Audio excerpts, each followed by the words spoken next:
Mr. Beckerman. Great, Mr. Chairman. Madam Ranking Member and the committee members, thank you for having me here today. I'd like to share a quick statement from the families, and then I'll begin my personal statement. The families of the amazing children and teachers killed at Marjory Stoneman Douglas High School on Valentine's Day would like to recognize the first responders who were witnesses that day to an unspeakable evil. Many acted heroically, putting themselves in harm's way, and saved many lives that day. Thank you. To the caring and gracious people of the cities of Parkland, Coral Springs, the citizens of our home state of Florida, and those across America who have shown support for us in our time of sorrow and loss, we can only say thank you. Please know that your kindness and support is deeply appreciated and has made a lasting impact on our lives.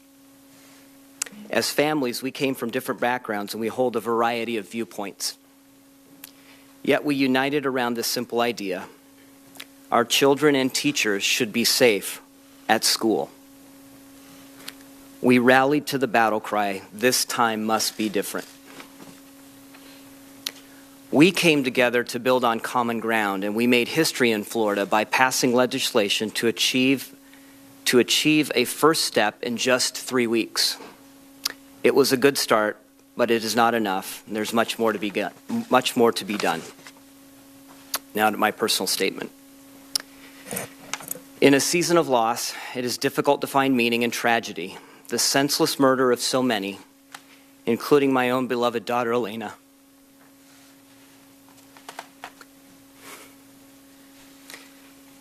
tests the limits of faith and demands more endurance than we thought possible. It is a test abruptly forced on us, and we bear it the best we can. Each of us, mothers, fathers, brothers, sisters, wives of those lost and loved, strive to find that meaning. I believe we will be seeking it to the end of our days. However, our abiding faith tells us that our Father in heaven has a plan. Although the loss of our daughter Elena was to us unforeseen, it was not a surprise to him. This gives us comfort during this difficult time. We will not know what this all means until that time, but we know that this thing that has happened does not mean what this does not mean. It does not mean evil will triumph. It does not mean we may do nothing. It does not mean we should turn against one another. We must not struggle over ashes in the shadow of our grief.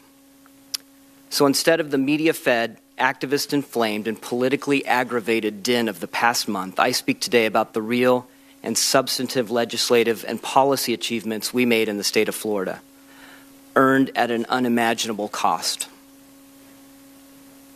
And I'll share a few ideas on how the United States Congress can emulate and expand upon those accomplishments.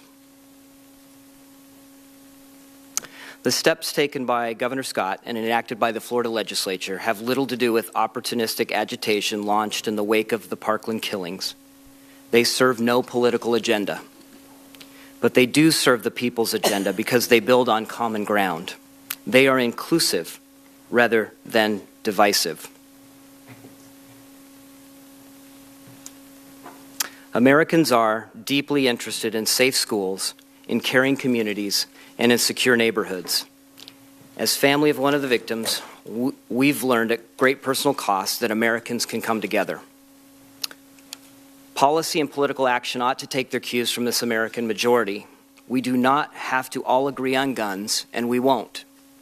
But we can agree on the most fundamental things. We can agree that students and teachers should be safe. We can agree that schools should be secure. We can agree that law enforcement should be competent and must do its job. I want to focus on briefly on that last point especially. Nicholas Cruz and the deadly danger he posed were the worst kept secrets in Parkland, with one inexcusable exception. He was kept a secret from many of the parents of the students of Marjory Stoneman Douglas High School. Yet every relevant authority knew he was deeply troubled with the potential for lethal violence. The foster system knew it, the FBI knew it, the school district knew it, and the Broward County Sheriff's Department knew it. Yet despite the fact that each of these agencies were fully authorized and empowered to take action well before tragedy struck, not one of them fulfilled their duty. The testament of their failure is 17 dead children and teachers, 17 more with life-altering injuries, a burden we must bear forever. Add to this failure the failure to warn the parents of the students. By this action or inaction, we were rendered powerless to fulfill our most sacred trust as parents, to protect our children. Forgive me then if I do not believe government is the ultimate solution. Our trust in our institutions and our office holders is deeply shaken. Our broken hearts cry out every moment of every day for the rest of our lives. So what is the solution? The legislation passed in Florida is a good start, and there must be more done to secure our schools. Legislation being considered in this body will continue on the efforts begun in Florida, and I call on Congress to pass this legislation. Follow the lead of what has been accomplished in Florida. Build on common ground. But it is not the whole solution. The problem of man against evil is as old as humanity itself, and we cannot face it alone. If we think of school violence as a disease, we would not just treat the symptoms or only don protective gear to avoid accidental exposure. We must learn to identify these troubled youth before they turn violent and get them the help they desperately need. We can look to programs like the Safe UT program in Utah or the work being done by the LA County schools to identify potential threats. As we heard earlier, even the U.S. Secret Service has studied school shooters and defined 6 common characteristics which can aid in identification and interdiction.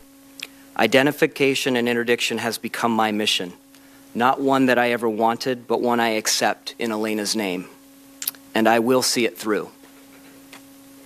Ultimately, the solution is not in any single policy, not in any piece of legislation, and not in any activist fervent prescription. It is in our hearts. We can try to stop the next Nicholas Cruz with better screening, with competent law enforcement, and with better security.